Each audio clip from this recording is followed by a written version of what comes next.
Are you a podcaster? Maybe you've got that big idea and you're looking for a network to join. The multi-award winning Ozcast Network can get your content to eyes and ears all over the world. Join now for the first month free, and you could be featuring this sound at the beginning of your podcast. Ozcast. Simply head to ozcastnetwork.com for details. Ozcast.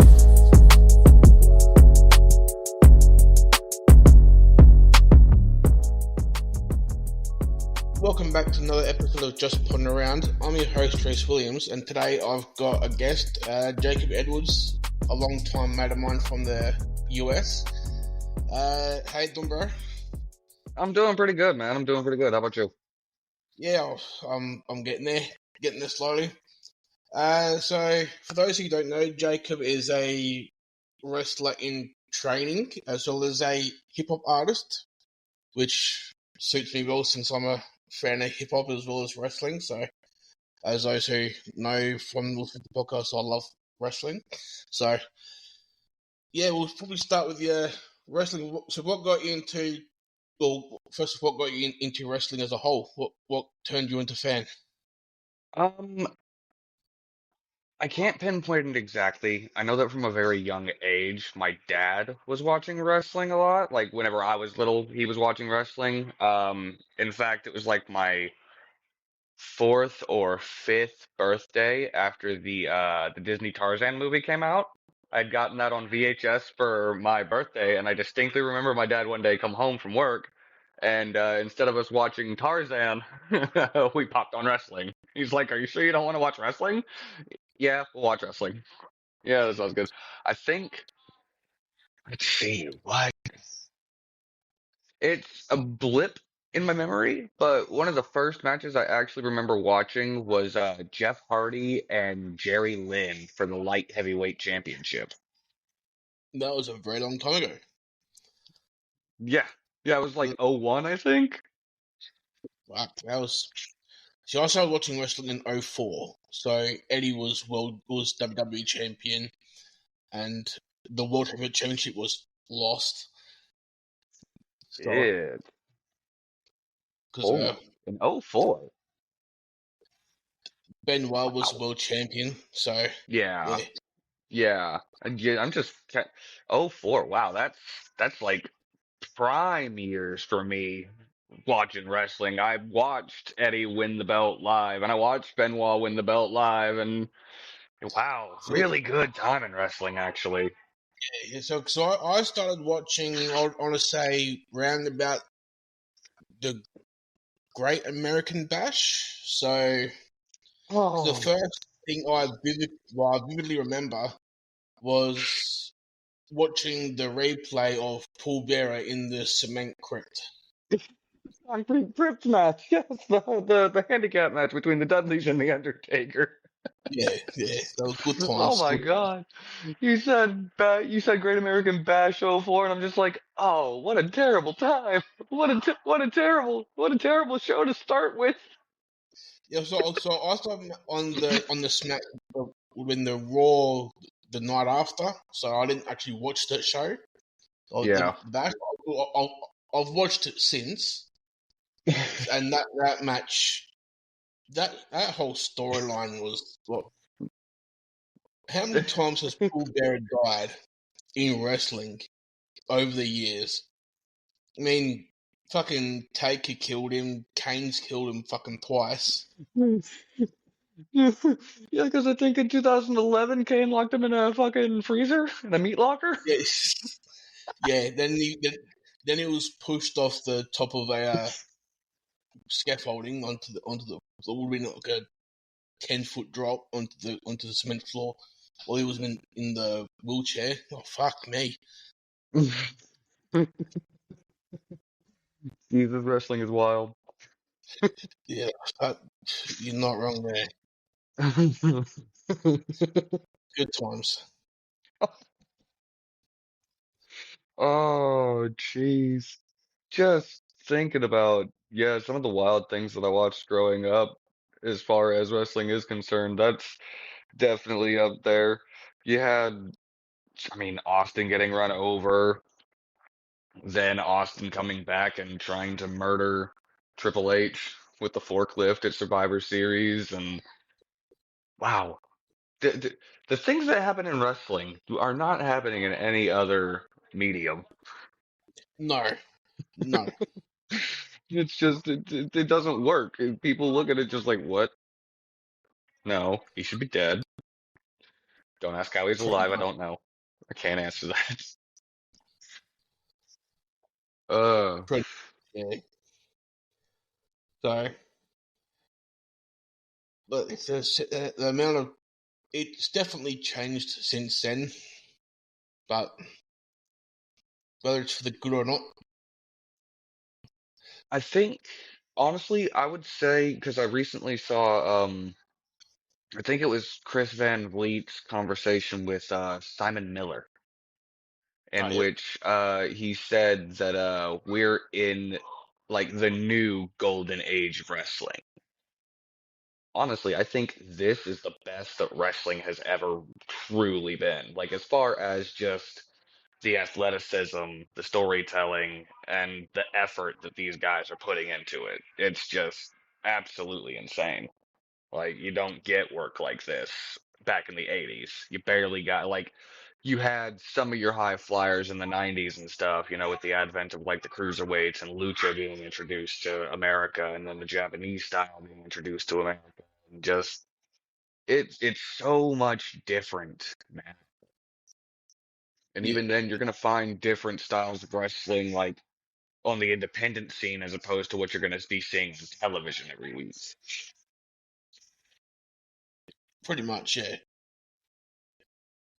Then you got AEW, who's probably been the closest competition that WWE's had, and even they're not truly competition. Then, yeah, I couldn't even really say that they're competition. It's just to me, it's just an alternative. It's something different from WWE. I mean, you'll see guys from WWE go over there, and I think a lot of that's because they want to see how they fare against this younger crop of talent that are doing this different stuff. Because AEW is much more like indie-rific on television every week. It's much more like an indie show. Yeah, But it's an indie promotion with a WWE budget, more or less. yeah, thanks, Tony. Thank you, Tony. I mean, hey, I get great enjoyment out of watching pretty much all wrestling though. Just Yeah, because I've actually left Facebook groups, like wrestling Facebook groups because of like tribalism and stuff, and I'm just like, dude, just shut up and enjoy wrestling. There's so much to pick and choose from. If there's something you don't like, you don't need to go online and complain about it. You really don't. yeah.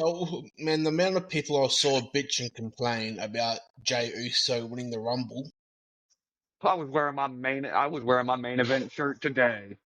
Yeah, yeah, I was wearing my yeah. main event Jey Uso shirt at work today. One of the dudes, he saw me wearing a Bray Wyatt shirt about a week ago, and he was just like, "So I've got to ask, are you a true fan?" I was like, "Of what?" Because I also had this Seven Deadly Sins jacket on, and he's like, "Of wrestling." I see the Bray Wyatt shirt, and I was like, "Oh yeah, I'm a true fan. I promise you." And then Yeah. today he walked up to me. He's like, "Hey, did you watch the Rumble? Did you like the Rumble?" I was like, "Yeah, I love the Rumble." "What did you think of the women's match? Did you like that?" To be honest, fuck no. I could have done with anybody but Charlotte. Just to I be agree. real. Anybody but Charlotte, and that match would have been perfectly fine. I was happy to see Alexa back. That was cool. That was cool as hell. It took me a second to even register that it was a return for her too. Like I saw Alexa Bliss and I was like, "Oh, cool, Alexa Bliss." What the fuck? Yeah, it's Like, been two fucking years since she's been on TV, man. yeah, that's crazy. The tag team match between DIY and fucking And Motor City Machine Guns was really fucking good. It was really good, even with the finish of the Street Profits coming in. yeah, I'm not gonna lie, I wound up at at one of my fellow dojo mates' houses around the time that the ladder match had started. So we were kind of chopping it up about the business and kind of looking over at the TV in between. spots in the ladder match, but the spots that Cody and Kevin were pulling out were just insane. A lot of Yeah, that stuff looked really rough. But I will say that I felt like that Alabama Slam, like I thought something else was going to happen after the Alabama Slam, but that was just it. Felt like that yeah. was kind of anticlimactic. And then we get to the men's rumble, and I had Cena for it all the way. It's his last year. I had Cena going through all the way. But we got down to the final three of Logan, Cena, and Jay, and then Logan goes out, and that's whenever it clicked in my head. I'm like, oh my fucking god, Cena's gonna put Jay over. That's cool as hell. And then Jay just shoves him off. And yeah, I lost it. It was cool. It was really cool. You know, I had Punk winning the Rumble, uh, just Punk because was also a viable option. they've been running Dude, this whole he hasn't main evented WrestleMania in his career. That's why he quit storyline that they're doing. right. But then then they brought up this whole Paul Heyman owes him a favor thing, Yeah. which got I'm me thinking. interested to see where are we going with that? What is going to be the end result of this? And are we going to get a CM Punk heel? I feel like it's going toward a CM Punk heel turn, if we're being real. I wouldn't be surprised. I mean, they're teasing this Reigns Rollins. That's the direction I reckon they'll be going, and Punk might weasel his way into that match, maybe, because the whole Punk Rollins beef. Yeah. But you could go. Have they? No, they've only had, since Punk's return, they've only had that one match on Raw, haven't they? Pretty sure. I'm pretty sure that's the only match that they've had since Punk returned, but they've had several like heated exchanges, the Yeah, war of words and stuff. and Rollins was the special guest referee in that Punk McIntyre match. Yeah, yeah, you're right. Yeah, yeah, I remember watching that and thinking that they were gonna pretty much, because it was at SummerSlam, so I Yeah, was thinking that they were pretty much going to rehash the Brett Taker Shawn SummerSlam match where Shawn was the guest referee and cracked Taker with a chair, which led to Hell in a Cell. Which, of course, yeah. McIntyre and Punk did go to Hell in a Cell at Bad Blood, so it did kind of mirror. You know what I'm saying? Like kind of a callback. How good was that soul match between Punk and McIntyre, though? I actually so my buddy Colton from the dojo allowed me to log into his Peacock probably November. And literally that day before Survivor Series started, I went ahead and I went and watched that Hell in a Cell match. And yeah, it was good. And Punk or McIntyre getting busted open hard way by that toolbox really added to the match. Like Yeah. it was 16, unintentional. 16 fucking staples. Yeah. Like and yeah. Look, there's one thing I will say is that you got to be a tough son bitch to do this shit. It takes a lot of effort, a lot of strength, and honestly, just a lot of heart, Yeah, determination to do it. Because it's a lot of people sit here and, you know, oh, wrestling's fake, wrestling's fake, wrestling's fake. And since I'm so deeply entrenched in my training and everything, anytime I hear that word, like I was at the bar with a friend and her friend wanted to sit here and say, "Oh yeah, so like the fake fighting," and I had an earbud in and I immediately like took it out because don't say fake, don't call it fake. It's scripted, but you cannot fucking fake gravity. This shit hurts. I'm sore every fucking day, man. yeah. I was talking about that with a mate, and I said, "Well, it's a TV show about wrestling, It's and Yeah, but they're still going through all the moves and they're still getting fucked up. still getting fucked up. Yeah, my favorite thing, like for the longest time now, has been to like, oh, you know it's fake, right? Yes, and I watch Game of Thrones because I believe Emilia Clarke's really flying around on a fucking dragon. Right? Like, it's a TV show. Watch it as a TV show and not as a live sport, and you'll find more enjoyment in it. It's Exactly. I've I've also heard the comparison of it's like a live action anime, and that's one of my favorite descriptions of wrestling, just because like yeah, totally. It's a bunch of characters all fighting for the goal of greatness, and their conflicts are settled in the ring. It's a fucking live action anime. Pretty much. It's it's fun. Dude, it's so if you just drop the bullshit and just watch it for what it is, it's so fun. It is just, Yeah. and I mean, people look at wrestling fans like they're weird and stupid, but look at those stadiums. Look at those packed out stadiums. I just want to show people the reaction that Jay Uso got on from Raw this week alone to show people how much they love wrestling. I mean that pop when he walked out, holy fucking shit. I mean, just the pop when he won, the pop on Raw, and then his promo where he is legitimately like choking. Like he's choking up and He was winds tearing. up with tears running down his face. Like you can tell the passion and the heart and the love for this craft. Because that's it is, it's artwork. Yeah, In that the ring, the canvas is legitimately a canvas. We're telling stories. It's with our bodies, and it's so rewarding at the one once you get to the finish of the match, especially because I've come to the place where I'll I'll maybe map out like one or two high spots and we might like discuss like the comeback of the match. But other than that, especially if I'm working heel, I like to call it in the ring.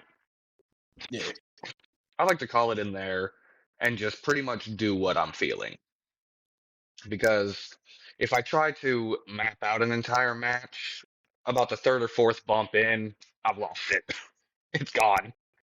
It has disappeared from my memory. I'll be sitting here like, all right, bump.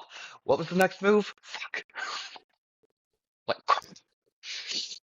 get over to my opponent and, hey, what were we doing next? But well, like my trainer always says, if you get lost, grab a hold. Just snag a hold real quick. yeah. Well, we need more Macho Man Steamboat Mania 3 type napped out matches. I need to go back and rewatch that. I really need to go back and rewatch that again. That's one of my favorite Mania matches. That, One that's of. But that's it's not so only my favorite. perfect. Not only is that my favorite Mania match, that's my favorite match as a whole. Really. Yeah, I mean, not a bad match to have as your favorite match of all time. Not at all. It's a great match, and they're two of the best workers of all time. yeah, S- yeah. Steamboat at one point in time was the most popular wrestler in the world. Well, at least in America. Savage has always been regarded as one of the best wrestlers ever. Dude was fucking nuts, but I digress. No, you'd Oh, have to be Taz in nuts to be here. a wrestler. You- you'd have to be nuts to be a wrestler in the 80s, man. You have to be nuts to be a wrestler nowadays, too, honestly. My so I we're we're gonna just get into it a little bit here because I've always known that I wanted to wrestle. Yeah, I mean, in school as a kid, I was sitting here like daydreaming about main eventing. Well, next year's WrestleMania, I was always thinking like I'd probably be able to wrestle around like WrestleMania 41, some shit like that. You know what I'm saying? I always knew I wanted to wrestle. My dad wanted to put me in gymnastics because of my size. if I wanted to wrestle, learn how to do flips and twists and all this other stuff. Luckily, there's so many people that I can pull from that I don't have to do that. Your Dane Malenkos, your Chris Benoit's, your Zack Sabre Jr. Zack Sabre Jr. is actually who I'm studying the most right now because he's so technical. Yeah, yeah, And like the submission transitions are something that I've really picked up on. In at least for whenever I'm in the ring, I'd like to pick a body part, start working it over, lock in a submission, and if that one doesn't work, about 6, 7 seconds, flip to a new one, flip to a new yeah, one, flip to a new one. But so finally, my cousin, his mom's brother, so his uncle, not my uncle, but his, because we're related through our fathers. yep, yep. His uncle is a wrestler, a deaf wrestler at that. So that's take of that what you will. That's crazy. A deaf wrestler in an art form that requires a fuckload of communication. That's yeah. So he wound up pretty much telling me where to go. It was Sooner World Class Wrestling, SWCW, which was ran by a man named Travis. He wrestled as Kareem Sadat. I do believe he passed away either last year or 2 years ago. So rest in peace to Kareem while I'm here. Um, I wound up going there, and it was pretty much branded as like the ECW of Oklahoma. It was Oklahoma's hardcore wrestling promotion. So I get in there, and my trainer, because I'm 17 years old, so this is 2012. My trainer was Drake Gallows, who is my trainer now, 12 years down the line. He is actually only 2 years older than me. Yeah. So I was training under him and a couple of other guys that are known around the Oklahoma scene, Johnny Stone, Rick Russo, um, Kevin James Sanchez.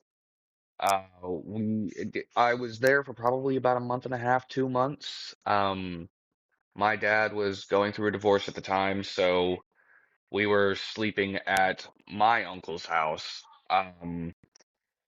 He was working two jobs, so like he'd go do his his morning shift while I was at school. Then I'd get out of school. He would take me to wrestling training. He would sleep in his truck. And then after my wrestling training, he would drop me back off at the house and then go do his night shift. So about a month and a half of that, and he was like, "All right, I can't do it anymore." And I didn't have any way to transport myself around, so wrestling training stopped. Fast forward, and a couple of years ago, I went to, I think it's what's technically the spiritual successor of Sooner World Class. It's called Empire Pro Wrestling, another company here in Oklahoma. Um, and I had seen a couple of guys that I was actually really impressed with. One of them, his name is Davion Black. He trained down at Texoma Pro, which is ran by D'Lo Brown. Oh, yep. So he's trained by D'Lo. I saw him wrestle and I was like, you know what? I can fucking do this still. I've still got time. I can still get in the ring. So I reached out to Drake because it turns out that my old roommate is friends with a guy named Frankie Lee, who's a wrestler, and Frankie Lee was being trained by Drake Gallows. So, oh, my old trainer is still training? Well, I know where I'm going then. So I'm I was talking about it for a long time. I wanted to get myself in shape and stop smoking. Clearly, I'm vaping over here. I'm a dumbass. I wanted to get myself in shape. You know what I'm saying? Really be in ring condition. Plus, with the way that my teeth are, I was worried that maybe, taking a bump, I might like break teeth or stuff. Luckily, hasn't happened. So that's a plus. Um, I wind up, I a lot of things happened last year. We're gonna get into some the personal life behind Jacob Edwards. Um, I lost my relationship of 4 years, which was with the mother of my soon-to-be 3-year-old. Me and my roommate had a falling out. He moved out. Then I lost my house. So, me not knowing where to go, the mother of my oldest children pretty much told me, well, you've got time now. Why don't you chase your dreams? So, sure as shit, I got a hold of Drake. He told me how to sign up, and I've been doing this for 8 months now. Very nice. Yeah, my first day at dojo was June 20th of last year in 2024, and I had a match against Frankie Lee that day. Literally first day in, they're just like, "All right, do you know how to bump?" "Yeah, I remember how to bump." "Okay, let's take some bumps. Bump, bump, bump." "Okay, cool. All right, collar and elbow tie up. Here's the big stupid circle we call it, which is collar and elbow, headlock, wrist lock, hammer lock, back to headlock." And then me and Frankie just ran a fucking match for like 5 minutes. We were only supposed to go like 2.5, so we doubled up, which hey, that's fine by me. He carried me through it and took really good care of me through it as well. So and the plus side about it is that the guys that were pretty much running like bump drills and everything told me to work at my own pace. Don't worry about matching everybody else. Don't worry, don't feel the pressure. If you're not comfortable with it, we're not going to force you to do it. We're not going to, just shove you into the deep end because they don't want to run people off, which is what training in the business for a long time has been. There were people running training camps that would literally just take these people's money and then scare them away, just pretty much to make a quick buck. I've Yeah. heard stories of, I mean, even whenever I was first training, even whenever I was 17, I remember one day, took a hard way bump coming in the hard way over the top rope, like the front flip over the top. Rock's favorite way of pulling people in, like Shane Yeah. or Vince or somebody. Rock's favorite thing to do. Fucking, I took that bump and my head cracked the mat immediately. It's like boom, whoa. Like I've explained it to people. It was like as soon as my head hit the mat, I had just smoked weed again for the first time. Like it felt like I was high all of a sudden. It was crazy. Next thing I know, we're doing somersaults in a circle around the ring. So you can imagine being dazed and then having to roll over yourself several times. It didn't wouldn't teach. But there was also I've heard stories of some of the people I trained with at their old training facilities, like chop lines, where you'd get backed into the corner and then everybody would come through and just fucking chop you. And like Drake decided he's not doing that because really what that does more than anything is just kind of scares people away. Because who wants to come to training to get their fucking chest busted open every week? Yeah. Like, if I'm getting my chest busted open, man, we're making more than $50 on this show. We better be making a decent little paycheck if we're gonna go that fucking hard. Yeah. Exactly. Not worth it, and it's definitely not worth it in training. No. Fuck no. Not at all. Save that for whenever we actually have adrenaline to feed on and not just wrestling for our peers. Exactly. So who's the mod that you train through now? That's OPW. Is it OPW? UWO, Oklahoma. Done. Unified Wrestling Oklahoma. UWO. So what? How often do they run shows? Like an actual show? We run shows. We average about one a month. But we've actually got, I think, 16 confirmed dates this year. Nice. There's two in March. Actually, we are running a show at a festival in March. We're doing two different shows, like a matinee and then a 5:30 show. So that's actually an opportunity for some of us to work like twice that day, which, I mean, with it being an outdoor festival, I'm pretty sure if we have the right people in the ring doing the right things, we can gather a good enough crowd, and Yeah. then we'll really crank up the heat. You know what I'm saying? Like really turn it on, because I mean that's just an opportunity to get the name out for the Yeah. company. We're running our fifth anniversary show actually this Saturday, Oh, and yes. I'm trying to get my wrestling license before Saturday because if I can, um, the current plan, I've got a pitch for my trainer who owns the company. I've got a pitch for him as to how we can introduce me as a wrestler because I've been a referee, and that would pretty much entail me taking a bump as a ref and then getting pissed off and costing the person that bumped me the match to Well, rip off.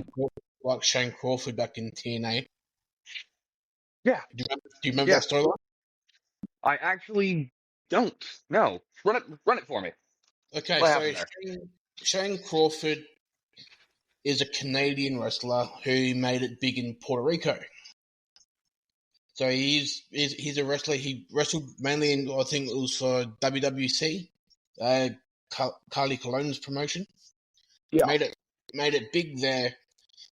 He signed with TNA as a referee. There was a few. So for a while he was just a referee, nothing special, just did his job.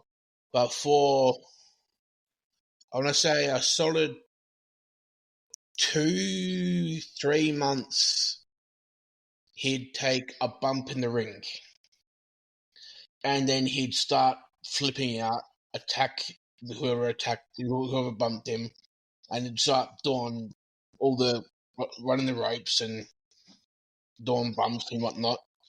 And who was the boss? I want to say Scott Demore. I don't think it was Scott Demore because I think he might have been still with Team Canada then. But Would have been the. Dixie, I know Dixie, Dixie was the on-screen figure for a long time. yeah. So I reckon it would have been Dixie Carter. Ended up saying if he flipped his shit one more time, then she's gonna have to put him into a match. And Hmm. so they end up. He was doing both. So he flipped his shit one more time. Dixie kept to her word. She ended up putting him into matches, and so he ended up running matches as both a wrestler and as a referee. Interesting.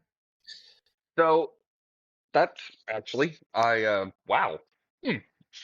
So what I'm wanting to do is pretty much for this to be my last show as a referee, like my last gig as a ref, and then go into like full-time wrestler, full-time weekend warrior shit. But the what I'm wanting to do is yeah, like I get bumped and everything, and while I'm down, the person that bumped me hits their finish. So then, as they're about to try to go for the pinfall, I go off and I hit what's my finisher. I use Osprey's hidden blade. Not even gonna lie. But I'm a small guy, so I can't lift a lot of people. So I figured a striking finish would be a lot better for me. And way too many people try to use like the Busaiko knee. I've seen a lot of Kamigoyes that fucking suck. Give me just a moment. Yes, love. You have a chore? A joke. I'm about to be told a joke. Give me just a second. What's up? What kind of fruit has fun on a slide? God.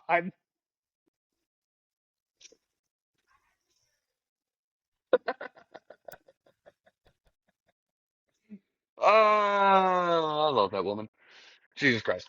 Anyway, so, sorry for the interjection there. No, so pretty much, yeah, I use Osprey's Hidden Blade. So the idea would be for me to hit my finish after I got bumped, hit my finish, and then pretty much put the opponent on top of the guy that I hit the finish on, count the three, then rip off my ref shirt to reveal this new Jacob Edwards t-shirt that I made, and announce myself as a wrestler. Is my idea that I want to pitch to my boss, and I think he'll actually like that because that also immediately sets up my match, my debut.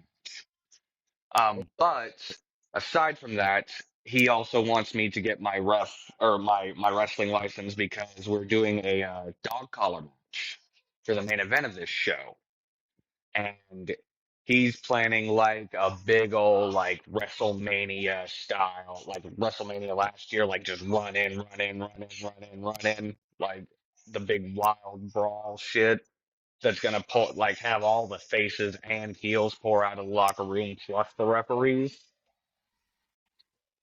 There's a lot of kids here. Sorry for the noise. Yeah, good.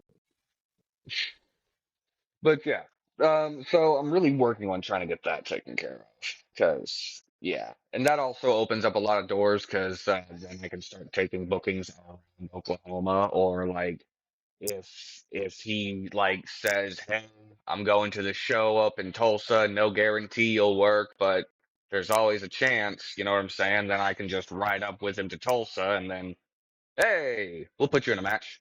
Cool. You know, just a chance to get reps in right Yeah, now. yeah. So, would you any plans to wrestle outside of Oklahoma? Actually, I do have a booking on March 22nd down in Killeen, Texas, which I've already been to once. It was my seventh match. I wrestled two of my dojo mates, Raiden Taylor and Colton Kinnaman. Uh, Literally my seventh match, and I was on a live show, like, which was cool. But because te in the state of Texas, the Athletic Commission doesn't govern pro wrestling like it does in Oklahoma, like Oklahoma does. I can go down to Texas to wrestle. I can go up to Kansas to wrestle. But in Oklahoma, I have to have a license. No, yeah. Yeah, which the state athletic commission is semi under fire right now because they fucking whenever AEW finally came here to Oklahoma, Nyla Rose was in a match. Yeah, no, I heard all about that. Yeah, Yeah, and because she's transgender and wrestled a woman, it's a whole thing, and get some because she's trans and wrestled a woman. The athletic commission's all up in arms about it, and like most of us in the wrestling business, first off, like we've tried explaining, like who do you think who do you think women train with whenever they're training to wrestle? They train exactly. with men. They train with fucking men. On top of that, it's not like it's an actual athletic competition. Like we've talked about, it's a show. So who gives a fuck? Who gives Exactly. a We can cuss here, right? Yeah, I do all the time, so it's all good. Okay, just making sure you got that little E on the Yeah, fucking podcast. I'll stick it up this time. Yeah. But it's like it's one of those things. Actually, one of the guys that went up and was really protesting against this, he's refused to get his to renew his license in Oklahoma. He now won't take any bookings in Oklahoma unless it's on tribal land because on tribal land, the state athletic commission can fuck themselves. Fair enough. Yeah, but that's the plan right now is just to kind of work on getting my license here, and as I do that, I'll work on like building up a resume of my live show experience. And then whenever Drake gives me the all clear, I can start taking bookings, you Yeah, know, on my own accord. But I also owe him money still, so still paying off my tuition. fair enough. Well, it looks like it's all working out for you then. Definitely, definitely. It comes with its fair share of bumps and bruises. I know I told you several months ago about my heel being screwed up Yeah, yeah. because I took a snapmare and my heel went into the mat instead of going flat foot, and then for like the next several weeks I couldn't do shit. I couldn't take a body slam or anything without my foot just saying, nope, fuck you, dude. And Yeah. I was actually looking at those messages earlier, and I said that I was gonna go get it looked at and make sure I didn't have a fracture. I never got it looked at. It just stopped hurting, so I'm like, all right, good. We're Fair good to enough. go. But now my thumb's been screwed up for like 5 months or so. And it's not like it's in constant pain, but if somebody like grabs my thumb and just does the wrong thing with it, all of a sudden I'm in an immense amount of pain. Yeah. It happened in a match with this kid, Joe Storm, who's really good friends with Raiden Taylor. Um, first off, the dude the dude had the intensity down. I'll say this. He had the intensity. He just I don't think he really quite understood how to work because well, so again, kind of like me, he just gets thrust into a match his first day there. So I said lock up and then start working chain wrestling with me. He wound up going to my right side. We work left. Yeah. So he's over here putting me in a wrist lock with my right arm, and I'm like, shit, wrong arm, wrong arm, wrong arm. And he couldn't hear me. So I was like, fuck it. Put me back in a headlock and headlock takes over. So he does that. And while we're down there on the ground, dude, he started wrenching the shit out of my neck. And I'm saying this dude outweighs me by at least like 120. Okay, so he's like we're on the ground. He's got me in this headlock takeover, and he is just wrenching on my neck. And I'm like, "Hey, man, No, chill I just out a want to bit." try that's 120 pounds for those listening at home. You said what? That's 120 pounds for those listening at home. Just to Yeah, clarify, we use kilos here. yeah, right. Sorry, forgot. Metric system, fucking all that Yeah. stuff. It's lovely. Um, so I wind up, I get out of it. Somehow I wind up giving him a super kick while he's kneeling, and I'm not gonna lie, I may have put a little bit on that, just as a kind of like a, chill out, slow down, take it a little easy there, bud. But I locked him. I went from attempting Rings of Saturn, but because he was big and I couldn't fucking get into a Rings of Saturn on his ass, I transitioned into a Tequila Sunrise. Oh, yeah. And whenever he kicked me out of the Tequila Sunrise, like just by throwing his foot back, something happened to my thumb in the middle of it. So my Ouch. thumb got jammed like a motherfucker.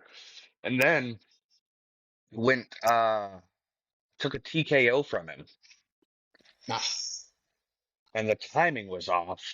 So he dropped before my body was going down. So I went mush first into his shoulder. That hurt like hell. It would. That hurt.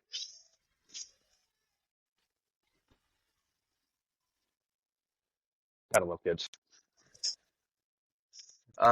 Yeah, so but that's not saying anything negative about him. He's, relatively new to training, so he just has to learn. I haven't seen him in 4 or 5 months now, maybe 6 months, something like that. I don't know. It's been a while. Ugh, pardon me.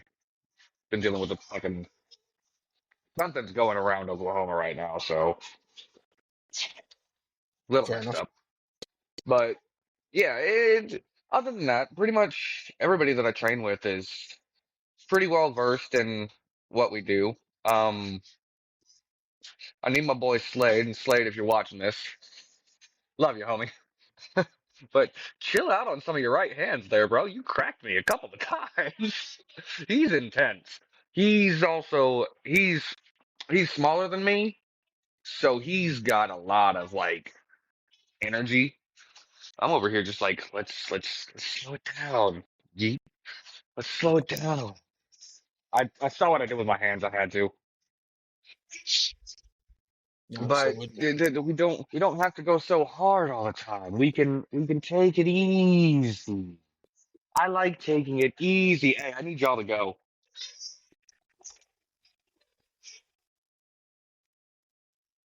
Kids coming into the kitchen and playing. It's lovely.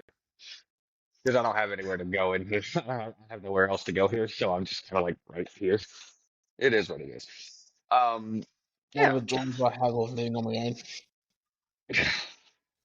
fucking, I'm excited to see where wrestling goes and what we're looking forward to. Um, shit. That's with AEW, WWE, New Japan, whatever have you. And even just the company that I work for, because we're working on trying to increase our production value, pretty much, our Yeah, presentation, and that's definitely taking a lot because it is my boss funding this, and really, like my ring fees every month, my tuition to come to class every month is pretty much what pays our out of town talent to come in. nah, yeah, So it, the money that goes into the business stays in the business. Like Drake doesn't use it for any personal stuff. He doesn't fuck the money off. If it was spent for wrestling, it's for wrestling. So yeah. that's something I do greatly appreciate.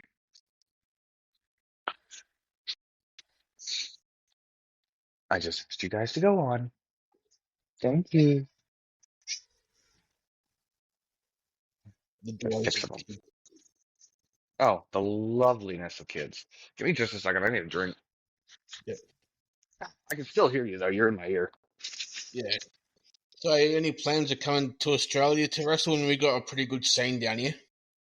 Um, yeah, as soon as I get my name out enough, and like if there's any promoters down there that want to bring me in, absolutely. Please pay my airfare though, because I can't afford a plane ticket right now. Yeah, Hell, I can barely even afford the gear I'm about to get. because because we got WSW, which uses a lot of the North American talent, like Matt Cardona. Well, Matt Cardona is probably the bigger name that comes here all the time with them. But they got Nick Nemeth as their heavyweight champion. They've got the Iconics coming down here regularly. They're from here, so they're gonna. I miss the Iconics on WWE television. Yeah, Specifically, Billy Kay. Billy Kay is hilarious. She is yeah. so good. Her shtick after they broke up was fucking hilarious. Oh, it was so good. It's so good. Especially the whole bit in the Royal Rumble of her like handing out 8x10s trying to get somebody to team up with her in the Rumble was fantastic. Like That made that match. it really did. It was like that was the pandemic Rumble, wasn't it? Pretty sure, yeah. I think that was, yeah, Thunderdome Rumble. What a fucking time, dude. I I miss the Thunderdome. If they're gonna stick to doing these fucking specialty pay per views, they should at least do a Thunderdome pay per view. They won't I make mean, money off it.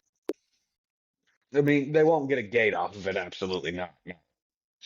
But a lot of so what made the Thunderdome era so special for me is most specifically the Bloodline story, Though because such a great. that's where we really got to see Roman start fleshing out the tribal chief character. Yeah, Love you, but no, I'm busy. Yeah, watching him, especially like the matches with Jay, yeah, especially the Hell in a Cell I Quit match with Jay actually got like legitimately uncomfortable. Like, that's how good the storytelling was there. yeah. Well, Jesus. But, Anyone, I mean, you could also get the hokiness of like Alexa Bliss turning from Twisted Bliss back into the goddess in the middle of a match. You know what I'm saying? Just you could get the wildness. I mean, hell, we had Baron Corbin throwing Aleister Black and Rey Mysterio to their deaths off of WWE headquarters during all this. Like, Man, I just missed all those cinematic matches that they had. see, a lot of people didn't like the swamp fight between Bray and Braun. I thought it served its purpose. The match itself was, I mean, yeah, it served its purpose, but it was definitely there. Yeah. I mean, it was a step down from the Firefly Funhouse, but I don't think that's going to be topped. That and the Boneyard match. That Boneyard match, man. Holy fuck, that match. That that was the best possible send-off for The Undertaker that we could have gotten. Yeah. Instead of him having to be worried about making sure that his in-ring work was up to snuff, instead of, running the risk of him getting like seriously hurt again mid-match, which I don't think it would have happened with AJ. I think Yeah. AJ, if he would have actually had Taker in the ring, would have taken immense care of The Undertaker. You know what I'm saying? Because, and that's something I've never watched and will never watch is the Goldberg Taker match. No, I can't. I haven't watched that match either. I I refuse. A few of those Saudi pay-per-views I refused to watch. Like the earlier shows. yeah, the first ones, I didn't watch them either. I wasn't interested. I think I finally decided to go ahead and watch one just to see The Fiend win the belt, which hindsight 2020, The Fiend should have never really went after the belt, but he was such a fucking hot ticket at the time. I understand why Vince did it. Yeah. I mean, But by the same token, I went to Super Showdown when I went to Melbourne. I went with one of my cousins, and I still haven't watched that back yet. I watched it fucking live at the stadium, but I haven't watched it back. I haven't watched it back yet with commentary. the I will say this because the last show I went to was AEW Revolution last year. Sting's last match. First off, dude, best wrestling show I've been to ever. Like, and I've been to several Raws. I've been to 2 Dynamites and plenty of indie shows. AEW Revolution, from the time everybody got into the building to the end of the show, the energy was just peak. There was a very special feeling in that building that night because it's Sting's last match. Yeah. Of course, what sold me absolutely on going to the show was the announcement of Ospreay and Takeshi, which is a match I have watched back several times now. Because that is my favorite match I've ever seen live in person. Yeah. Was Ospreay and Takeshita. It was my first time getting to see Ospreay in person. Yeah. So, and the guy that was next to me in the crowd, the thing about it is he was on his phone all night and recording a bunch of stuff. Dude, when the show went live, my phone stayed in my pocket. I didn't need it. I was having the best fucking time ever. And I can remember more about that show, I think, because I wasn't taking pictures constantly. Like, I'll tell you this: the Bryan Danielson Eddie Kingston match that happened that night, I wasn't expecting much from it because Eddie Kingston's not really my cup of tea. But that match was fucking awesome. I actually became an Eddie Kingston fan. I was like, that was really fucking good. I can't wait to see more of what he does. But I could have sworn that Swerve was going to win the belt that night, and I flipped shit for Swerve's spiral tap in that match too, because I mean I haven't seen the spiral tap since AJ. Yeah. So, um, but that triple threat was really good. Um, Darby, Jesus fuck, Darby Allin is Jeff Hardy 2.0 without the drugs and alcohol. and I don't know how. I don't How know he how in the fucking hell he moves. How is he walking? I don't know. I don't Because know. I'd argue that bump through the glass was worse than Mick Foley's fall from the cell. Not the second one, the one into the ring with the chair smacking him in the face. Now That's fucking much worse than off through the then table. yeah, that one completely fucked him. I just want to know how Taker went through that match with a broken fucking ankle. And it's crazy knowing that now because if you watch him whenever he gets into the ring from the top and drops down, that little like fucking hop, skip, step he does whenever he lands, like, oh, that's because he has a broken fucking foot. His ankle's fucked. Holy Yeah, shit. Both of these. So, Taker's already on a bad wheel. yeah, And then Foley somehow survived. That's really all we can say is that Foley somehow survived. yeah. Because that How he's still fucking walking has got me fucked. I mean, he's he's a barely triple walking, old but man now, but he's how he's still walking and yeah. still has his wits about him. Yeah, because we're kind of lucky that Rock didn't scramble his brains a year later. Well, yeah. That's that I've only ever rewatched that I Quit match one time and I can't do it again. I can't. I don't think It's I've watched so that hard. match. I've watched the replays that many times. I don't think I've watched the match. The up until the point where he gets handcuffed and starts taking those chair shots, the match is great. It's actually really good. It's a good hardcore I Quit match. Like, all right, this is Attitude Era shenanigans. This is the bullshit. Hell yeah. Then he takes one shot to the head. Okay, that wasn't nice. Two shots to the head. Okay, three shots to the head. All right, now, 4, 5, 6. Can we quit? Can we stop, please? Apparently, And it Foley was just, only supposed to take 2 or 3 shots to the head, but Rock yeah. just And went off then the rip. he got carried the fuck away. And what makes it even worse is the fact that Foley's wife and children were in the audience watching this. And can you Yeah. imagine the fucking horror? Because Jesus Christ. Nah, I don't. That's one of those things I don't ever want to see that again. I don't want to see anything like that. Because I'm just glad that, as fucked up of a human being as Vince is, I'm glad that he took the steps to ban shots to the head. well, yeah, because I mean,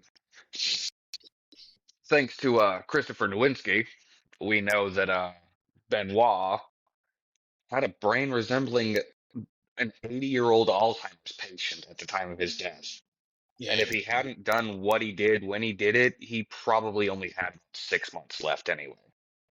Benoit Yeah. was, yeah. I read in an interview with David Benoit, his son. Mm-hmm. So he was looking to retire within a year after, to retire from the ring in 08. So he said that around WrestleMania of 07, which one was that? That would have been 23. 23, that he was looking to retire around about WrestleMania 24. That is scary how quickly I knew that. And that's without doing the backtracking of, let's see, '07, Taker won the Rumble, and then faced Batista at 23. Yeah. That's how I would normally do that math, but you said '07. That was 23. I don't know how the fuck I knew that right off. Just bing. But That, that's me in wrestling, man. I've that was the first WrestleMania I watched on pay-per-view. really I think that was the first pay-per-view I watched on pay-per-view. holy shit. My first Mania was actually X8, I 18. mean, Yep, Rock. I watched 21 and 22 on DVD after they were already aired, but yeah, 23 You was the first one I actually watched on pay-per-view. you As said me and 21 and 22. I want to say which one? 18 was the first pay-per-view that my parents ordered because they wanted to watch Rock Hogan. yeah, Um, the first pay-per-view I can remember.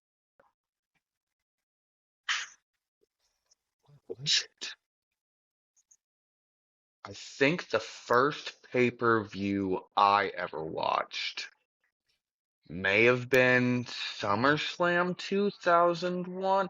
I know it was in 2001 because it was the invasion angle. no, It may have actually been Invasion 2001 because I remember that during the show my mom sent me out of the room and that's because there was a bra and panties match. So I think that was, yeah, that would have had to have been Invasion 2001 because I don't think there was another bra and panties match throughout that story.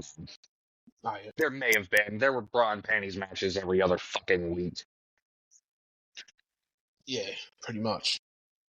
I'm so glad that we're past that shit too. I'm so glad that, because my dad, lapsed wrestling fan, he watched. I think the first women's match that he watched in several years was Bianca and Sasha at Yeah, 36, and he was like, "Wow, these women can fucking wrestle." It's like, yeah, yeah, Dad, shit's changed. It's a lot better now. It's a lot better. Hell, sometimes the women have the best matches of the night. WrestleMania 32, the triple threat, Charlotte, Becky, and Sasha. That was the best match of the fucking night, hands down. that was Ronda, not Sasha. Becky, Charlotte, Ronda, That's 35. 35. That's Mania 35. Mania 32 in Dallas. Yeah. Uh, when they introduced the women's championship back and got rid of the Divas championship. Because that See, was the main event was Roman and Triple H. see, 32 is the only WrestleMania I haven't watched yet. Oh my watched god. I've watched every other WrestleMania, but because Oh. around the year Sting came to WWE, I missed a lot of that year. Oh So wow. I was kind of off wrestling for much of that year. That would have been 2014, so that would have been Punk's exit, Bryan's win at Mania, the streak breaking. Yeah. That would have been the Cena squash, like Lesnar squashing Cena. And then the Survivor Series was Cena versus the Authority. So that not that year. So 2015, I missed a lot of the stuff because Sting arrived at Survivor Series, Mm-hmm. and so it was the following year. So I So in missed his 2015, matches. yeah. Yeah, so I missed a lot of his SummerSlam match. I watched WrestleMania, so it would have been just after WrestleMania. I stopped watching, and I tried to watch This Week in WWE on the network, and that just kind of went out the door. Then I thought, fuck it, I'll start watching back at the Rumble or the night after the Rumble, and yeah, 20. So that would have so you would have jumped back in 2016. yeah. So So AJ had come back. AJ had debuted in WWE at the Rumble that yep. year. Yep, because I remember I'd heard rumblings, and I actually just talked about this with somebody recently. I'd heard the rumblings online that AJ was coming to WWE and that he was likely debuting in the Rumble, and like, oh, okay, cool. So, Rumble match starts, whatever. It's Rusev and Roman to start off with, and Roman just shit cans Rusev quickly. Like, Yeah. okay. All right, cool. I thought that was one of your big guys that you were trying to, build for the future, but whatever. Then all of a sudden, and because, I'm like music, the musical cues, they're ingrained in your brain, except Yeah. for nowadays with this CFO dollar sign music. I can't tell who the fuck is who anymore. They don't make them like Jim Johnston used to. They really don't. But fucking, so I just hear this organ playing, and I was like, what music is that? Whose fucking music is that? And they just kept the shot on Roman. Kept it on Roman. And even Roman's looking quizzical because he's like, whose fucking music is this? Then it Then pans you to the hear the screen. crowd. The crowd just erupts. Because it pans to the screen and it says, "I am phenomenal." Not on the live cut. Really? Whenever they aired it live, they stayed on Roman until AJ was walking on stage. But as soon as I saw the arm stretched out and the hood over his fucking face, I was I had my arms up here. I'm like, who the fuck is this? I don't know who this is. And then I saw him and astonishment. Just what? Oh, oh, not only, not only is AJ coming to WWE, but you're gonna put him out. You're gonna give him like just ding, here you fucking go. Look, Here, I don't know if you watched it on YouTube or not, but they had this interview thing with AJ Styles where he talks about him coming debuting with WWE. Speaking of him coming out number 3, he joked with Triple H saying, "I'll come out at number 2," and Triple H turned around and said, "You're coming out at 3." So all right. I mean, because I feel like that actually made it a little bit more special because we got the countdown for it. yeah, yeah, Because that's already building the anticipation of, okay, who's next? Who's next? Who's next? You know what I'm saying? And then, oh, it's AJ fucking Styles. And then by the end of the year, he was WWE champion, which was awesome. what a great year what a great first year that was for him. Except for losing to Y2J at WrestleMania. Yeah, well, I would have given him a win in his first Mania. And their match honestly underdelivered too. It wasn't. I think it's mostly because AJ lost that I feel like it underdelivered. If I go back and watch it, it's probably really solid, but that seems to be a thing with AJ at Mania because his match with Shinsuke Nakamura underdelivered as well, especially given their history in Japan. yes, because their Wrestle Kingdom match is one of my absolute favorites. So whenever they teased it at Money in the Bank, and then Shinsuke won the Rumble, which huge shock. Like, Yeah, holy fucking crap. Shinsuke won? Like, Shinsuke won. Holy yeah, fucking shit. Then he immediately says AJ Styles, and my little nerd brain said, yes. Then the match, it's like their match at Mania never kicked into like third gear. yeah, pretty much. Like, it felt like we were getting to where the match should really turn up. Like, because AJ counters the Kinshasa by rolling through it and hits Styles Clash. I figured that was a false finish, but Yeah, no, that was just it. And then Shinsuke fucking goes on his dick kicking spree. Well, his low blow spree. He wasn't kicking him in the dick. Yeah, yeah. fucking Johnny Cage. Jesus. Yeah, man. Like that. What a dropped ball with Shinsuke too. The fact that that man has not been world champion is kind of crazy. Yeah, and I was watching. Who was I watching? I was watching Brian Zane on Wrestling with Regret. Love wrestling with regret. That is my he's actually my favorite wrestling YouTuber is Brian Zane. Love Yeah, it. same. When I watch all of his his live reviews, not the I don't watch much of his like recapping of the older pay-per-views, but I always watch his reviews of pay-per-views from that weekend.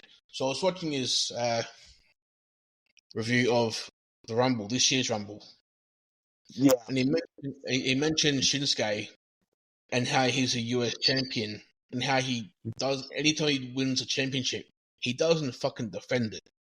He What? defended for shit. He's been U.S. champion what, like 4 times? Yeah, he's been US champ now for 3 months. He's defended it once, and he beat LA Knight for the title. Then he defended it against LA Knight not long after that, about a week or two after that. He hasn't defended it since. I don't think. Yeah, because he won it from Knight at War Games because they did the spot on the middle grate in between the 2 rings, which led to the congestion to the back of the head, Yeah. or Bamaye as it was called in Japan. Which I was honestly genuinely surprised when Shinsuke won it, and also very like, hell yeah, Shinsuke wins. Fuck yes, I'm here for it. But he hasn't he hasn't really defended it since. Because I don't keep up with weekly TV product. I don't have the means to, honestly. Because everything like TV and stuff. I don't have TV. I don't even have Netflix right now, so I don't even watch Raw on a weekly basis. But that's probably going to happen here soon because I mean we're on the road to WrestleMania. I may as well keep up with what's going on. So yeah, he won the championship at Survivor Series. His next match after that was against Ulka Sasaki for Pro Wrestling Noah. Yeah. He faced Andrade on the first SmackDown of the year in a non-title match. Then a week later, he defended the championship against LA Knight for the title on SmackDown, which he lost by DQ. Then he had a dark match on a Raw dark match where he defended the championship against LA Knight, where he lost by DQ. Then he was in the Rumble. So wow, he hasn't really been doing dick all. Pretty much. God damn. What are you doing? Looking at Cage Match? Yeah.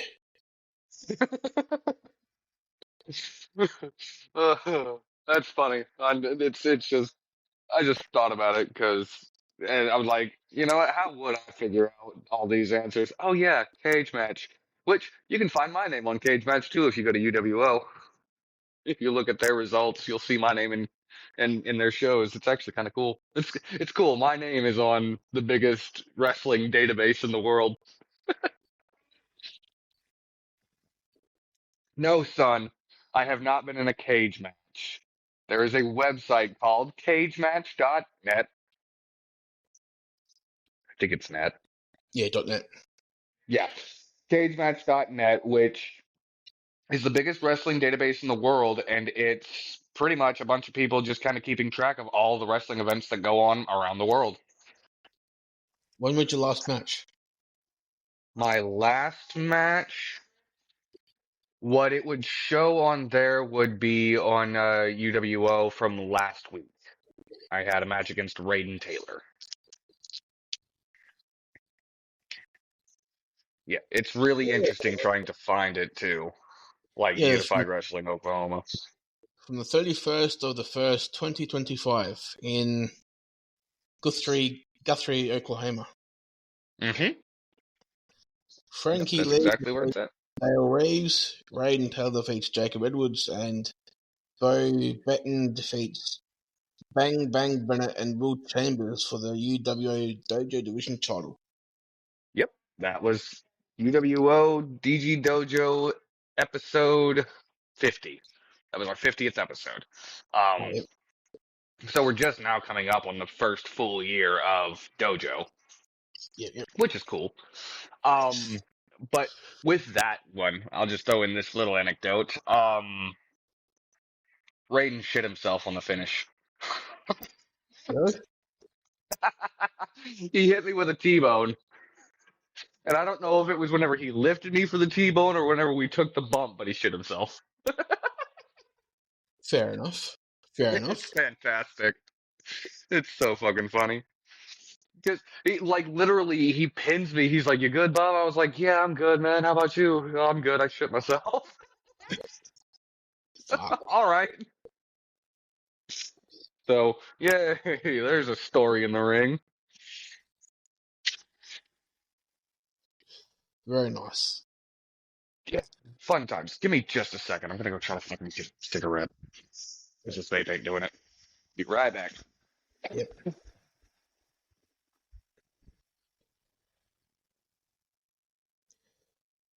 Bobby, maybe cigarette. So, doing a number one contendership for the women's speed title. Oh, see. I like the concept of speed. I just, I, I don't know. I don't care to watch 3 minute matches. You know what I'm saying? But I've also become accustomed to like these longer like marathon matches. Not because some people will call an Ironman match a marathon match. I'm not saying Ironman matches, but I'm saying like the longer like epics. Your 20-minute match, your 30-minute match, 45 minutes Omega and Okada Wrestle Kingdom. Like those matches. I don't know what it is. I just really like the longer match types, like styles. Just because I feel like there's so much more that can be done and a lot more story that can be told in those kinds of matches. In the wise words of John Moxley, to tell how good you are as a wrestler is have a five. If you can tell a story in a 5 minute match or less, then you know you've made it. When did he say that? Where did he say that? I think he said it just as he was. He said it in an interview. I think just either just before or just after he left WWE. Okay. Okay. Yeah, that makes. I mean, that is true though. That is true. If you can sell a story in a 5 minute match, then yeah, you're good. You're doing your job. Speaking of Moxley, have you read his book? I haven't. I have heard the first few stories, a few chapters. I listened to the audiobook version. I have the audiobook version. I I actually really prefer listening to audiobooks, especially whenever they're actually narrated by the wrestler themselves. Like Yeah, I've listened to Moxley's book twice now because I just enjoy hearing his stories. yeah, Because he has some pretty fucking interesting stories. yeah. They're entertaining. I just finished Becky's book, What's that which like? is actually really, really good. Like just hearing about her self doubts and her emotions and her feelings and just her journey through everything. Plus, um, she also details motherhood and all that stuff and how she found out she was pregnant. And so that's it's fantastic. She believes that the first episode of the first pandemic episode of Raw, whenever they did 316 day with Yeah, Austin, and she drank in the ring with Austin. Yeah, she thinks that's the night she got pregnant because fair enough. she got a little buzzed. She got a decent little buzz with Austin, and then went and had her fun with Seth, and Yeah, yeah, baby, which is yeah, that's funny. That's a hilarious. That's but also um she vetoed the way Vince wanted to do the announcement of the pregnancy. Because I think they were wanting her to just like snap on people and then start talking about some like fucking Greek goddess or some shit. And she's just like, no, fuck that. This is what I want to say. And Vince was just like, yeah, that's great.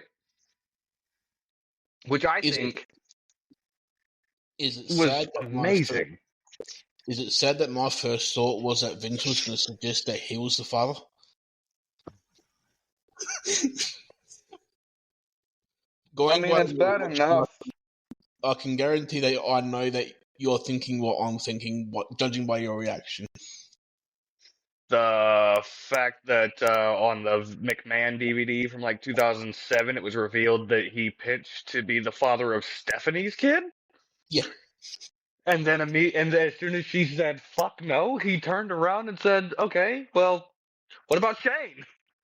Oh, what the fuck is wrong with you, Vince? It's easy to list what's not wrong with Vince. Yeah, because as we've come to find out, a lot. Did you see that the lawsuit's been amended? Apparently, well, I already knew that Lesnar's name was on it because that was originally like that was revealed last year. Yeah, But he apparently wasn't. now, He's actually now officially been named. oh shit! I know Michael Hayes got named too. Yeah, so Fucking P.S. Hayes. Lesnar and P.S. Hayes have now just been officially named. With Lesnar, he was named, but he wasn't named. Yeah, it was heavily implied. Former UFC champion and current WWE superstar. There's only fucking one. Mm-hmm. Right. Yeah, because Punk sure as hell didn't win a belt in the UFC. He didn't even win a match in the UFC. Nope. Glad I never bought any of those pay-per-views. I'm so glad I never bought those pay-per-views because typically whenever Lesnar debuted in UFC at UFC 100, yeah, I think it was 100. See, I think Lesnar actually has martial arts history, being a college wrestler, whereas Punk and a thought, beast of one too. yeah, and Punk was like 35 when he decided to start doing fucking BJJ or Taekwondo or whatever the fuck he was doing. Yeah. Then he thought, I'm good enough to become a martial artist. No, the fuck you're not. Mickey Gall fucking mopped the octagon. Dog walked him. Fucking hey, dude. That was No, but yeah, Lesnar. I kind of want to see Jacob Fatu cut a promo on Punk's UFC endeavors. Dude, I'm not gonna lie. I thought Fatu was gonna go a lot further in the Rumble. He's gonna.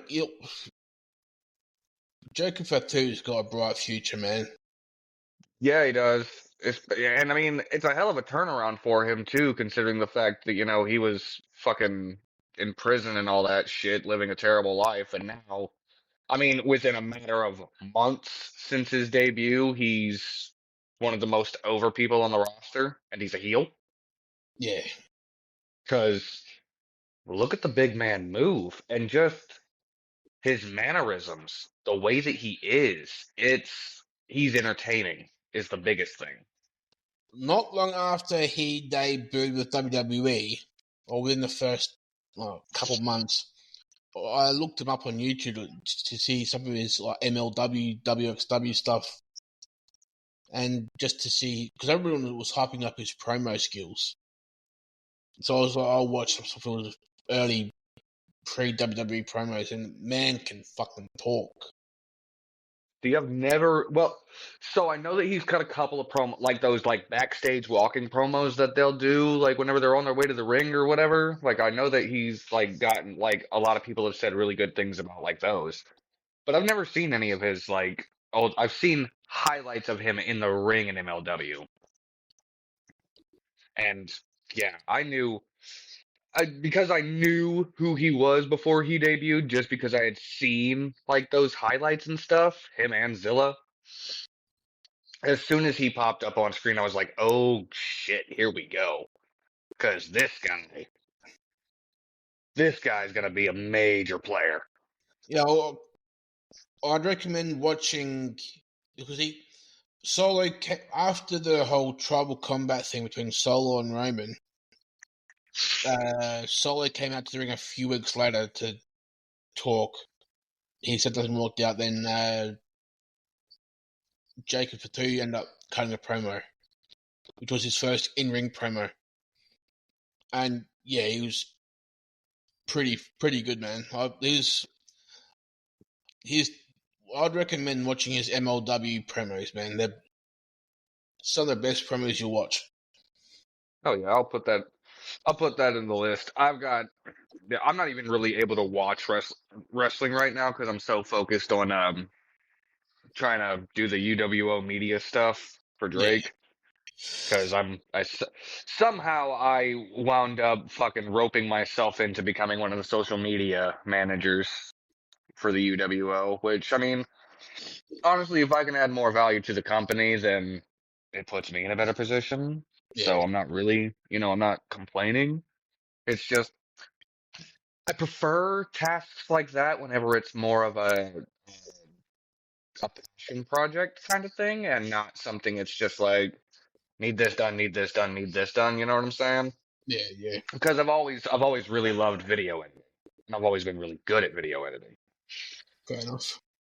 But yeah, I've got a full plate right now between a full-time job, kids, wrestling, and everything else. You know what I'm saying? You mentioned earlier that I fucking write music. I haven't wrote a new song in probably 6 months. Really? Yeah, it's been well, because I've just been so focused everywhere else. Yeah, You know what I'm saying? It's mostly on wrestling.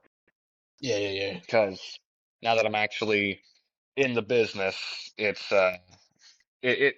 gives me a reason to think about it all the time. Not that I wasn't beforehand, because like wrestling's the love of my life. Like I've always fucking loved this shit.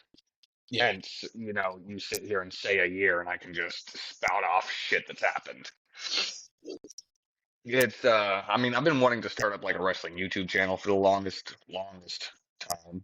Not just a wrestling channel as me, but a wrestling channel as me, the other me, the real life person me, not the character, if you Yeah. understand what I'm saying. Yeah. Because I do have a Jacob Edwards YouTube channel, but I've always wanted to like do like the Brian Zane like reviews and stuff and fucking top 10 lists like your Wrestle Talk or your Cultaholic, and you know what I'm saying? Because that's actually what I spend most of my time on YouTube watching is like wrestling YouTube. Yeah. It's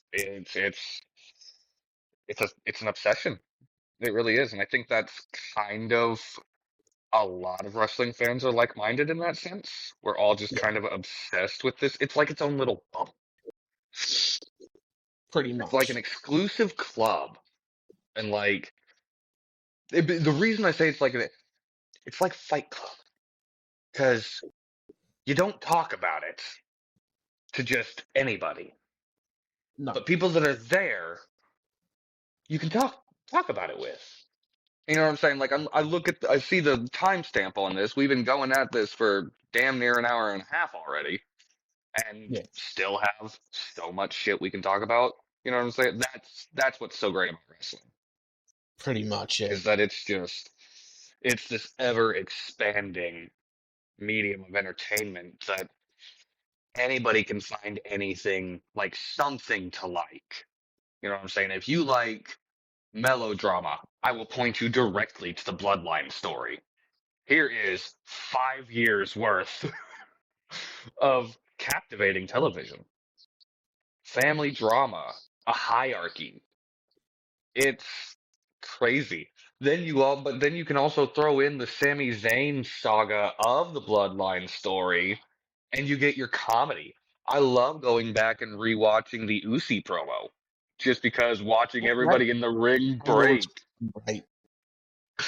Just watching everybody break and the fact that Jay's trying to hold it together so bad and Roman's just openly giggling. And he pulls Jay back. He's like, "Nope, you're not going anywhere. Come right here. If I'm breaking, you're Well, breaking too, buddy." I mean, last night I watched the Waffle House promo with Sami Zayn. Jay Uso was They sitting love Waffle House. there. Jay Uso was sitting there like, "Fuck this guy! I fucking hate this guy. We're gonna Waffle House. Oh, you the man. What the fuck?" Right. Fucking seeing Jay or Jimmy and Sammy do their little handshake, and Solo's just over here like trying Did, his damnedest to keep a straight face. Speaking of that, did you notice in the War Games match when Jimmy and Zayn were doing the handshake thing, then Jay was in the corner all knocked out. He was doing the same thing. Yeah, I saw that. Just That made that match. fucking the two people in all of that are the most unserious are Jey Uso and fucking Tama Tonga. Tama Tonga is so unserious. Just sprawl across the Yeah. cage. Like what the fuck are you doing, Tama? What are you doing? But it's so entertaining. It's just great. Fucking, you know what I'm saying? Like And with the ring, yeah. fucking, I mean, he's not everybody's cup of tea, but like comedy. Santino. Santino was fucking hilarious. Loved Santino. Speaking of Santino, there was I don't know if you saw on YouTube or whatever, but there was a spot on TNA. His daughter showed up because she's in NXT. He shows up and he's wearing a tiara, which belongs to her. And she walks in and goes, "Dad, what are you doing with my tiara on?" "Well, with your auntie Santina, we got similar faces. I just wanted to see her face again. I miss her so much." Then, Dad. The spot whenever he came out as Santina in the Rumble and he was in between Beth and fucking who else was it? It was Beth. Oh my God, Beth and Natalia, maybe. It may have been, but he like looked at both of them after getting the cover ready and just think, and then fucking flops over the top rope. Cracked me the fuck up. I know. I heard a lot of people like, why the fuck did they do this? It was so stupid. I'm like, that was hilarious. What are you talking about? That was great. So since I'm detailing cars and everything, I've seen a bunch of Nissan Rogues lately. So every time I see the word rogue, I immediately snap into my King Booker accent and start saying that's rogue Batista or whatever. And then as soon as I say Batista, I flip right over to Santino because he's look at me, I'm a Batista. I shoot lasers into my arms like I'm Charizard. Fucking god damn it. Then But then there's R-Truth with the comedy, and he got fucking Brock Lesnar to break. I was just about to touch on Truth because he is, dude, he's a gem. He is a national treasure. That dude is He's so an funny. international. Yes, I don't even think he's intentionally funny. I think he's just funny. It comes naturally to him. He doesn't have to put effort into it. No. He just whatever the fuck comes to his head, he just does it. He congratulated Triple H on. Did you see that he congratulated Triple H with Tommaso, a picture of Tommaso Ciampa? Whenever he congratulated Triple H on the Hall of Fame induction. But even then, whenever Triple H introduced the new tag belts, and Truth was just like, I can see right through your disguise, Tommaso Ciampa. What?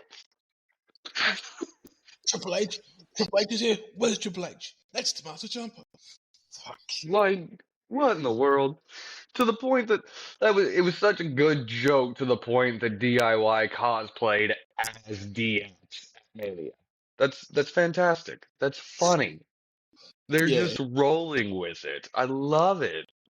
You won't find shit like that anywhere else. Only in wrestling does this shit work. wrestling is every genre that you want everything to be. Yeah. You want a romance story, you'll find it somewhere. Might include a little bit of a sadomasochism, but you'll find it. Yeah, Domin, the Rhea. first thing that came popped to my mind was the Edge and Lita doing their live sex celebration. That was the day after my 11th birthday. Because on my 11th birthday, Edge cashed in. Yeah, yeah. Yep.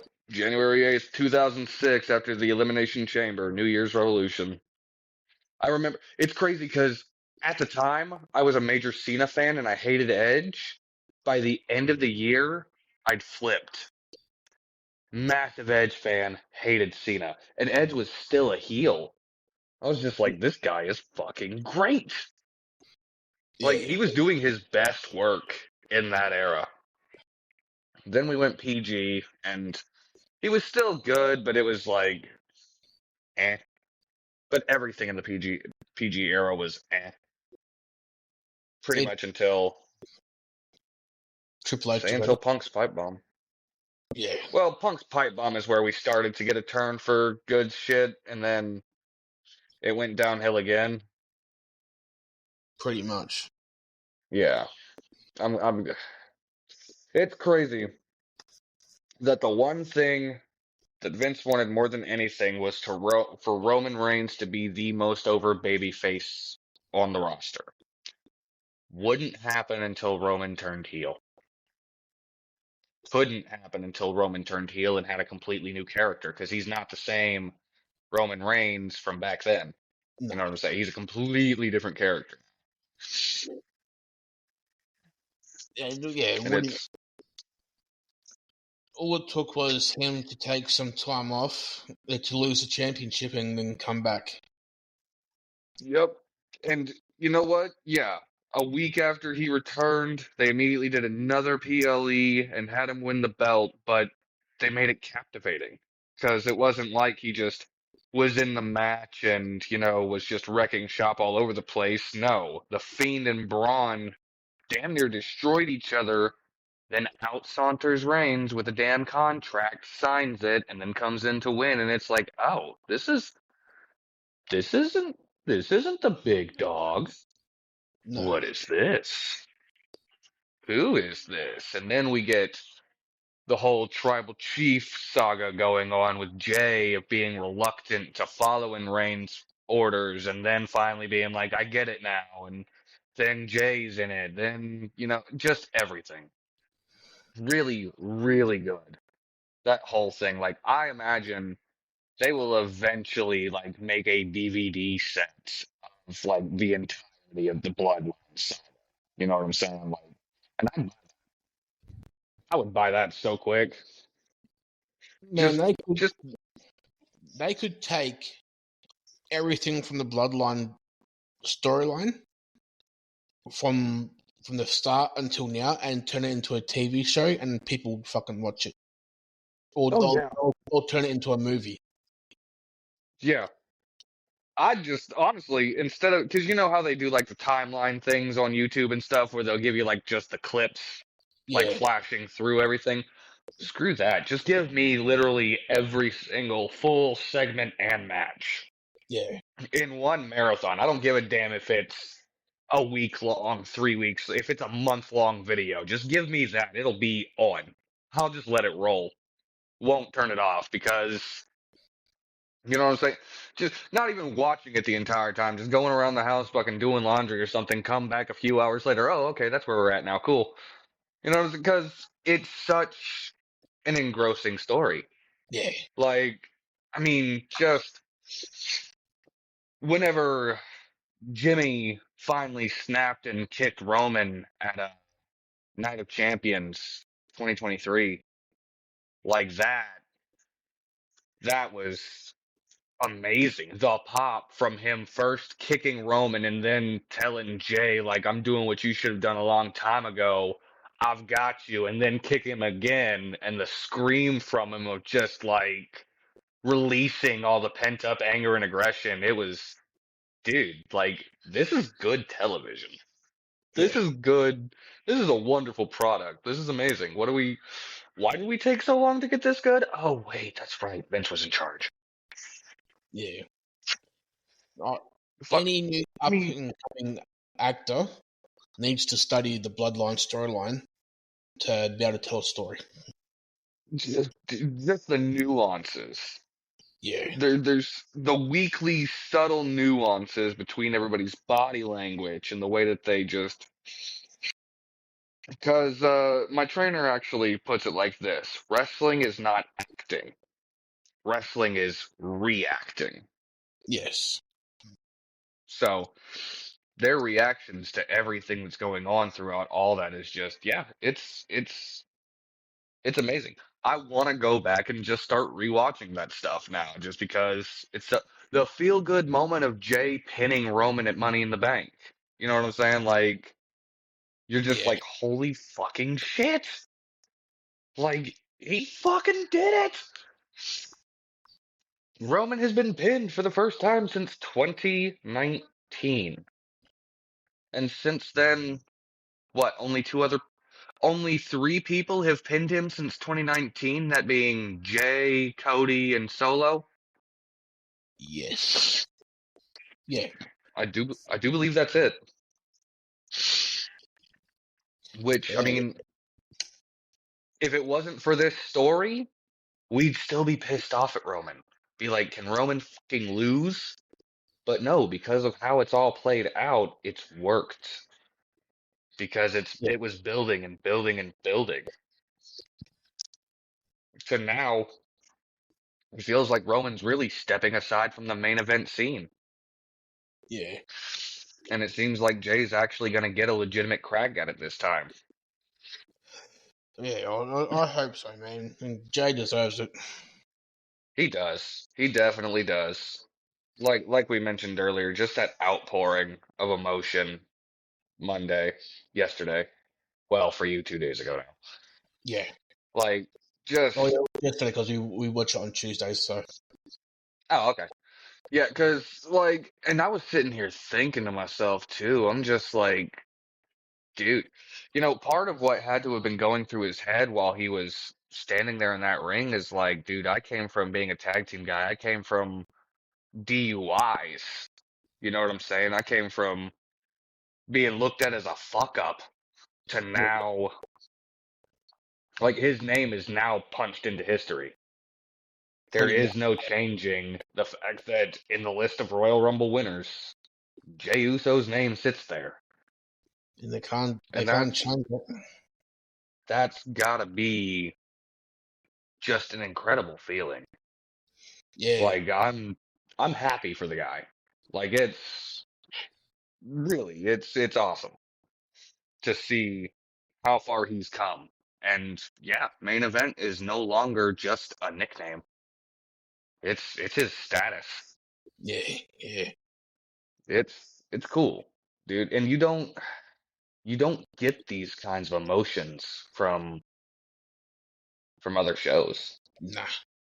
You don't get the real life effort and because I don't think that was really Jey Uso talking on Raw. I think that was, which one is he? I think he's Josh. I think he's Joshua Fatu. Yeah, because I think Jimmy's Jonathan. Yeah. Jay is Joshua. Yep.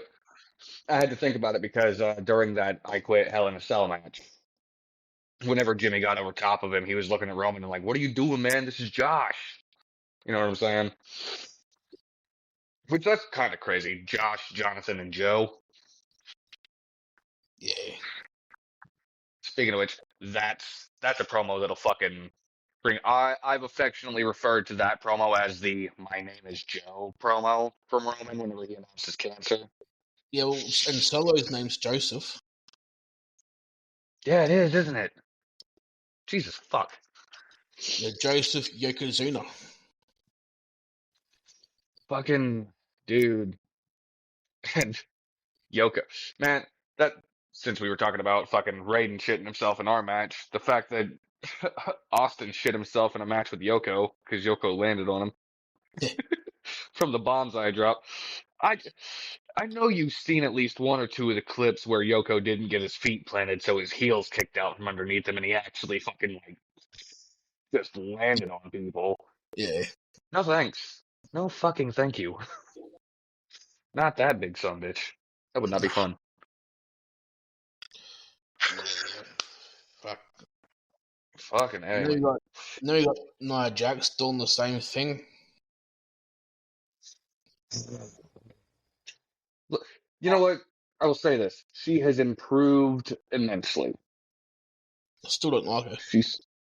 I mean, no, I still don't like her, but it doesn't seem like she's being negligent and hurting people anymore. You know what I'm saying? Like, because there was cracking Becky open, which, I mean, that was the best thing that I actually could have ever happened to Becky Lynch, was getting punched in the face for real, because to end the show with her arm stretched out, bloody nose, just like a fucking world beater. Yeah, yeah. I think that was actually the instant that Becky became the most over person on the roster. Was literally right there, that image. Pretty much. But then her botch with Kairi Sane during the pandemic in the performance center, whenever she freaking did like the choke bomb into the corner, but Kairi went to the bottom rope. Like, yeah, that was ugly. That was awful. Yeah, yeah. And it's not like I have a lot of room to talk, you know what I'm saying? Because I'm still green as shit in the ring, but also like it's just the basic understanding of you have somebody else's well-being. So Exactly. take care of them. Take fucking care of people. Exactly. That's, you know what I'm saying? Because at the end of the day, like I could give a fuck about characters or anything. Once I see somebody actually gets hurt, or if I see like a really bad bump, like I get worried. I'm like, oh my god, are they okay? Like, I mean, shit, fucking whenever Logan dumped Punk out of the ring Oh, at the yeah. Rumble, did you see the way that Punk landed? Yeah, yeah. Straight ass, and he immediately went to the small of his back, and I was like, yep, yeah, that, hurt a lot. I hope he's okay. As soon as That I saw him said, land too, I was like, that wasn't fun. that said, got to give Logan credit for pretty much saving Mysterio. What was it, last year at SummerSlam? 2 years ago. Years ago. Yeah. Yes. Yeah, he did. Well, so Logan was partly to blame because he was out of position, but he recovered so well. But Mysterio was also partly to blame because he's also the more experienced one and would have known that Logan was too far. Right. But I'll say this. I do not care for Logan Paul as a person. Neither do I. Just don't care for him. Now, everything I've seen from him in a wrestling ring, he's got my respect. The dude can fucking go. The dude understands the assignment. Yeah. He He's gets such it. a natural hit. He is. I mean, he's got such a punchable fucking face, but so does his brother. Yeah. They both have such punchable faces. Of course, that smarmy prick's a fucking heel. Yeah. Because you're not gonna. I mean, I'll cheer for Logan Paul just because. Okay, good job in the fucking match. That was great. Like, we didn't really get a good taste of what he could do in his tag match with The Miz against Ray and Dom, but Yeah. whenever he had a singles match against The Miz at SummerSlam that year, I was like, okay, this guy's got something. Well, he was a wrestler in high school, so he's got that. Was he? Yeah. Okay. So he's got that background there, and yeah, he's got that. He's an athlete. I mean, that's fair enough. Yeah, definitely. I didn't know he was a wrestler in high school. Yeah. Hmm. Shit. Fucking. Oh, I'm gonna have to plug my phone in a minute. Uh, fucking yeah. There's so much stuff that we can look forward to within wrestling. You know what I'm saying? Yeah. Mania season's right around the corner. We've already got what, Punk and Cena in the chamber match. Yes. Yeah. Speaking of which, do you think they'll run it back in a singles Money in the Bank this year? I hope so. Punk and Cena at Money in the Bank would be great. Just because. Just no title needed this time. Just, we had our match 14 years ago. Let's do it again. Or I reckon they should hold a pay-per-view in Chicago or Boston. Actually, I hope they hold a pay-per-view in Boston and have Yeah. Cena play there, since they've already faced off in Chicago. Yep, since they did it in Punk's backyard, do it in Cena's backyard. Yeah, that'd be that would actually. I wonder if Cena. Well, Cena's gonna be over this year no matter what. Yeah, yeah.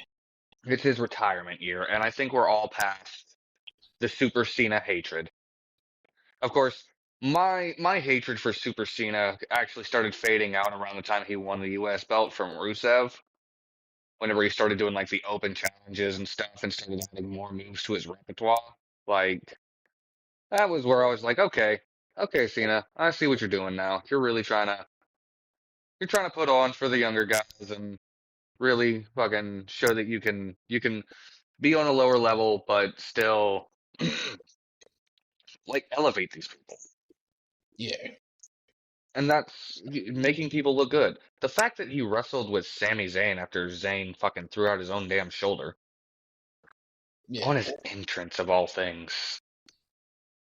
On his entrance. That had to suck. In your hometown, you're so amped up, so excited to have this match on the main roster, and you throw your fucking shoulder out Yeah, entering the ring.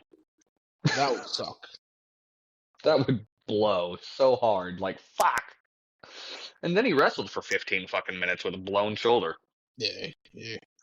Not as impressive as Triple H wrestling with a torn quad twice, but nevertheless.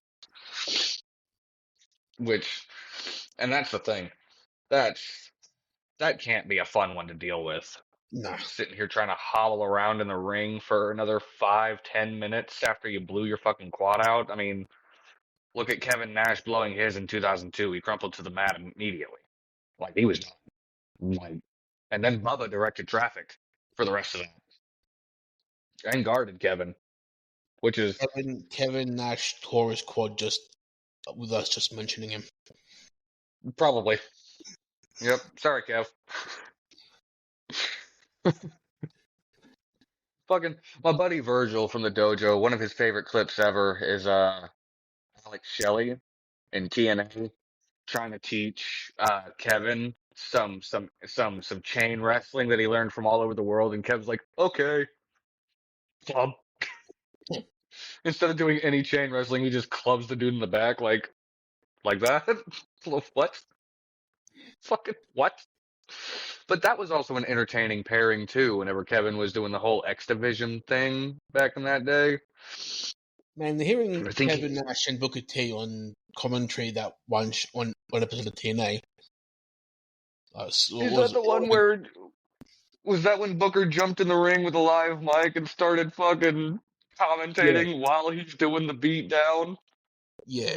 That is peak. That is entertainment. That's also Booker just not giving fucking shit. Pretty Didn't much. give a damn. Then the fact that they both came back in the same fucking Rumble, 2011. Yeah, the 40 man. So Chet Lemon and what did Booker do? Black Snow. Yep. Chet Lemon and Black Snow were on commentary for TNA that one night. Then Chet Lemon was on commentary for a Booker T match, so that was him on live mic just calling the match. Everything's like, what's that? Fucking what? What are we doing here, guys? But you know what? Like we've said several times already, only in wrestling. Only in Yeah, wrestling are you gonna get something as goofy as that and it work. It worked. yeah, no, man, I love the main event Mafia. That was a good storyline. Dude. And what an eclectic group of people too. You Yeah, had Steiner, Angle, Nash, Sting, and Booker. That was it, yeah, right? yeah, Hell yeah. That's an eclectic group of people. Like some of the best from WCW, and then the best all around wrestler in the world at the time, I would say, arguably, Angle. Perk Angle. Which, yeah, I was trying not to go there because he really fucking hates that. He hates that. He Yeah, understands that it's a term of endearment, like people aren't trying to be mean by saying it, but it just because he said it on the Chris Van Vliet show, like it just fucking it brings up a lot of bad memories because he was in a very bad place at that time. yeah, yeah, You know what I'm saying? But dude, fucking first off, won the Olympics with a broken fucking neck. I won't say freaking, I'll say fucking, yeah. because how the fuck do you win a gold medal in wrestling with a broken neck? You are a Drugs. freak. Lots Well, and yeah, lots probably of drugs. probably a fuckload of drugs too. But He was saying just during on his TNA DVD, he was saying that right before the match, he just got put an injection in his neck just to numb everything, and he just went did his matches and yeah. But then you got like the crazy ass cage match he had with Benoit in 2001, where they both went off the top of the cage. First Angle missing the moonsault, and then Benoit doing the diving headbutt off of it. and people wonder how he got so fucked up. Benoit. Yeah, During doing shit like match. that. Like, dude, come on.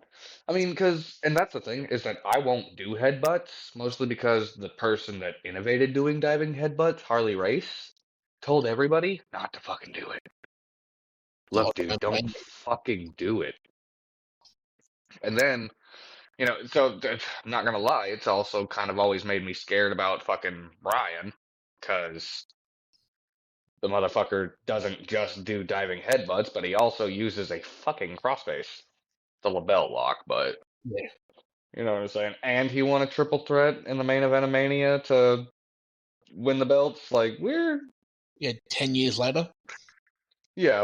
we're straying a little too close to the sun here, Icarus. Yeah. See, Like, I'm glad that Vince forced him to uh, tame his style down yeah. because Vince Well, pretty much gun to his head said, "Calm your shit. We want you to live." yeah. Then he goes Well, I to mean, because TNA, and he does. What the fuck? Because yeah, because Vince knew that if he kept doing what he was doing, he'd get fucked up. we're talking about Angle right now or Brian. Brian, Brian. Brian. Yeah, fucking yeah, because he was wrestling that match with Orton, the street fight on Raw, and he went to do that suicide dive and wound up colliding with a barricade, and that's what gave him a stinger. Yeah, And he was fucking like went numb and shit. And I think Triple H from the back called for the match to end, and Brian like tore into Triple H whenever he got to the back. Like, don't fucking stop my match. Like, what the fuck? yeah. Well, cause he was having seizures during his matches because of all the concussions he's had. Yeah.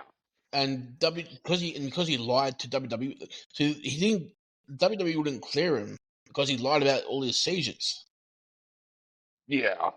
And that, I mean, luckily he wound up getting all that, taken care of and shit. And was able to get back into the ring. Because, I mean, I miss Brian. He was Yeah, always one of my favorites. His yeah, heel turn against AJ came out of fucking nowhere. yeah. Like, did not see that coming. But then we had him in the ring with Brock, and I think everybody collectively was just like, oh no. Like, Brian, please take care of yourself. See, Brock will have. Lesnar. See, Brock will put on a good match if he likes you and he knows you'll put effort in. Oh, yeah. Which is But crazy that he phoned it in with Dean Moxley. yeah. Phoned it the fuck That's in. because Mox didn't want to put on a good match. He thought Face and Lesnar was beneath him. Yeah. Fucking. Like, actually, one of my favorite matches from Brock around that time was his match with AJ. That match was so good. And yeah, you know Lesnar was so excited for that one.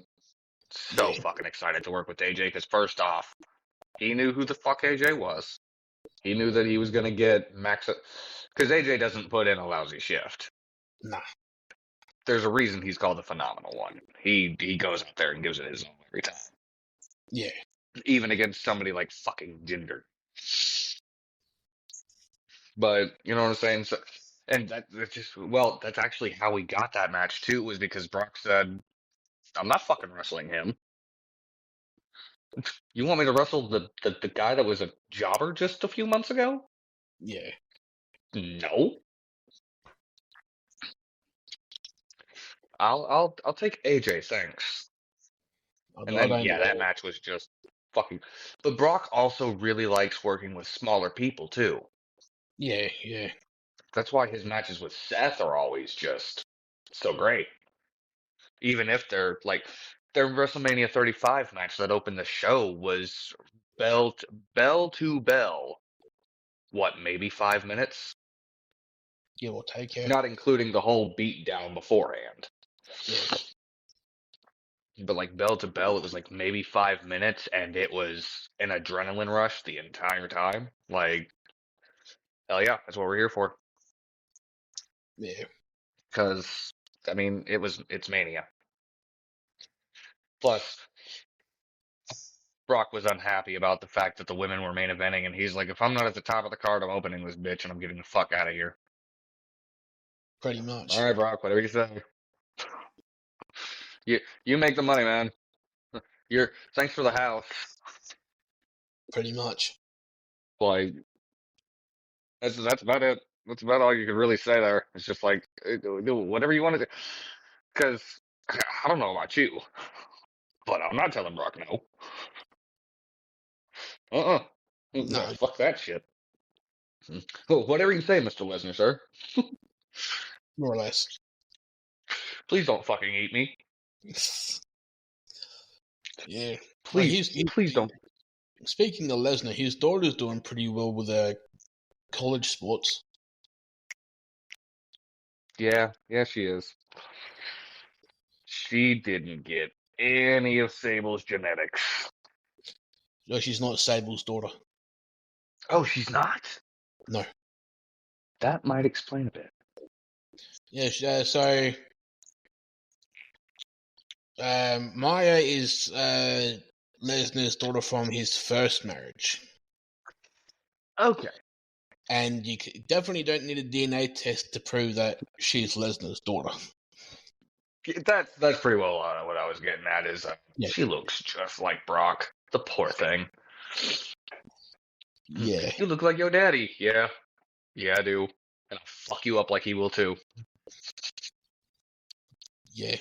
I believe it. I believe it wholeheartedly. That woman would eat me alive. We're not turning this podcast into talking shit about people. Jesus Christ. Anyway. I don't want to catch heat in the business for the Yeah. stupid shit I say on this early ass podcast. Pretty much. Fucking no, but just the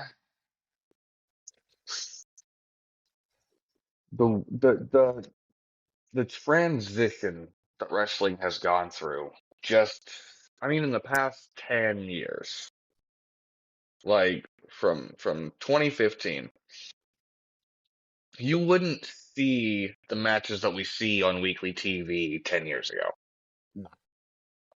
You just wouldn't, because it was all very watered down. It was homogenized, for lack of a better way to put it. It was, I don't know, TV was hard to get through several years ago. Pretty Like, much. it was the same basic things every week, just these terrible storylines. Like, nothing was truly entertaining back then. No. Not like it is now. Like, now we get really good entertaining stuff, and it all depends on your flavor. Do you want the hardcore style? Do you want the guys flipping off the top ropes and doing dives every 2 seconds? Do you want a technical masterclass? It all depends. But you can find it wherever you look, and Pretty that's great. much.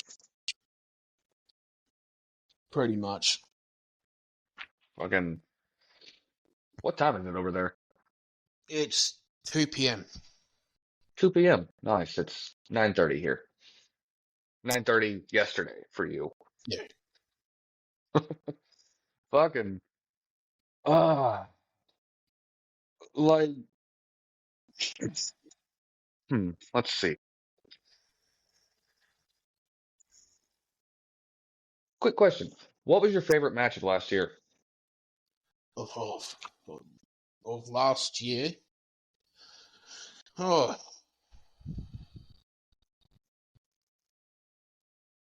good question. I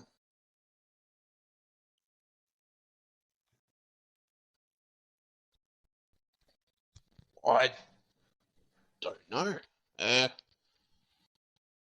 There was quite a lot of great matches from last year. Definitely.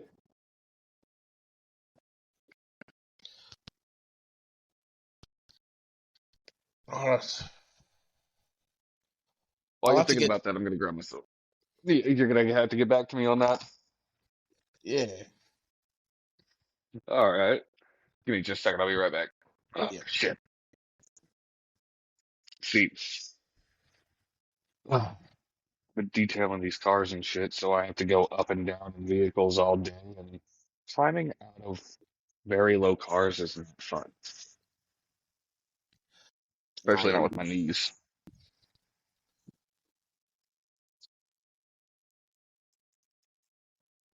Not a single one, huh?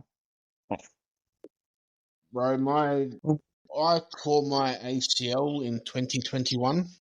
So again, I can feel your pain when it comes to that. Plus, I'm a big fella, fair enough. so you're getting out of small cars is rather hard. I can imagine. Um, let's because so the question I just asked you, I technically have a what I would call a two-part answer Yep, yep, because it's a it's a two-way. For me, there's two ways to answer this. yep, yep. What was my favorite match of 2024? Well, that's tied between three matches, Yep. and that would be previously mentioned Osprey versus Takeshita at Revolution. Um, Osprey versus Swerve from Forbidden Door, and then Osprey and Danielson from Dynasty. So the second way for me to answer that is, what is my favorite match of 2024 that doesn't feature Will Osprey? And with that, I'd probably have to say Cody and Roman. That was a pretty good match. Cody and Roman from Mania. Dude, it was literally Avengers Endgame. It was Avengers Endgame in WWE. I the only thing I wish, the only thing I wish is that it would have been an Austin appearance instead of an Undertaker appearance. Yeah, Just for the visual of Rock and Austin staring each other down at WrestleMania one more time. yeah, I that think would. would have been I think that just would have been amazing because it's WrestleMania, so I feel like having that history to play on would have just been a little bit more fun. And I am going to have to run out to my van real quick because my phone's about to die and I don't want to lose this. So we're gonna take a little trip. Easy.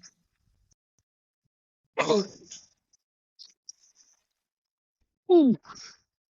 Okay, it's not as cold as it was earlier. That's a plus. Now, what's the weather been like in Oklahoma this year at the moment, given that it's winter? So far this year, I mean, we're in the winter months, so it's been fucking freezing. But yesterday we were in the 80s. Then turn around today, we're in the fucking 20s. Fuck. And then tomorrow we're in the 70s. It's bipolar as shit here. The weather can never make up its mind. And it's annoying. Stop that. Stupid fucking car. And plug in. Perfection. Lighting may have changed a little bit, but we're good here. I don't think I have a dome light right here. I don't. All right. Well, you can hardly see me now, but we can still talk. That's a plus. I think I lost something. But yeah. I'd say it was probably Cody Roman. That was my favorite match of last year. Mostly because I can't Yeah, really that think was of any other, like,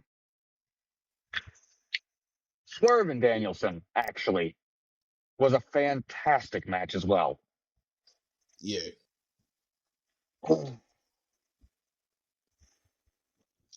Just because, I Yeah, mean, that was, Swerve's the guy, man. Swerve's the guy. yeah. Yes, I was. Oh.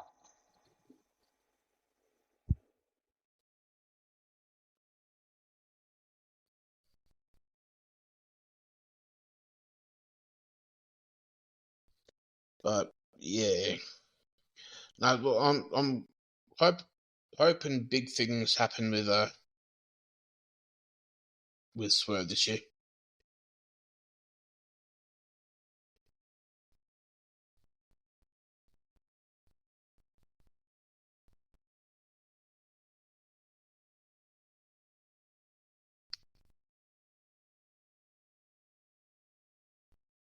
Well, that's Jacob Edwards. Thanks for joining the episode. Until next time, have a good one.